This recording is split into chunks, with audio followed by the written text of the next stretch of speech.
নমস্কার, সুরজিৎ মান্না ক্রিয়েশনস চ্যানেলের পক্ষ থেকে তোমাদের সবাইকে সুস্বাগতম। আশা করি তোমরা সকলে ভালো এবং সুস্থ আছো। আমি তোমাদের জন্য এই ভিডিওটিতে তুলে ধরছি প্রশ্ন, নিরপেক্ষ আর্দ্রতা বা চরম আর্দ্রতা কাকে বলে? উত্তর, সংজ্ঞা: একটি নির্দিষ্ট উষ্ণতায় নির্দিষ্ট আয়তনের বায়ুতে যে পরিমাণ জলীয় বাষ্প থাকে তাকে নিরপেক্ষ বা চরম আর্দ্রতা বলে। প্রকাশের একক: বায়ুর আয়তন ঘনমিটারে এবং জলীয় বাষ্পের ভর গ্রামে প্রকাশ করা হয়। অর্থাৎ নিরপেক্ষ আর্দ্রতা পরিমাপের একক গ্রাম পার ঘনমিটার।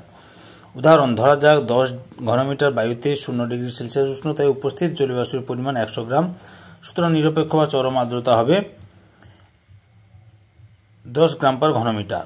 বৈশিষ্ট্য: নিরপেক্ষ আর্দ্রতা নিম্ন অক্ষাংশে বেশি এবং উচ্চ অক্ষাংশে কম। সমুদ্র সন্নিকটে নিরপেক্ষ আর্দ্রতা বেশি এবং সমুদ্র থেকে দূরবর্তী স্থানে কম। এই আর্দ্রতা অধঃক্ষেপণের পরিমাণ নির্ধারণ করতে সাহায্য করে। উষ্ণতা বাড়লে চরম আর্দ্রতা বাড়ে। বায়ুমণ্ডলে চরম আর্দ্রতার পরিবর্তন খুব ধীরে ধীরে হয়, এমনকি এই আর্দ্রতা সারাদিন অপরিবর্তিত থাকতে পারে। নিরপেক্ষ আর্দ্রতা বেশি হলে বায়ুর আর্দ্র এবং কম হলে বায়ু শুষ্ক প্রকৃতির হয়।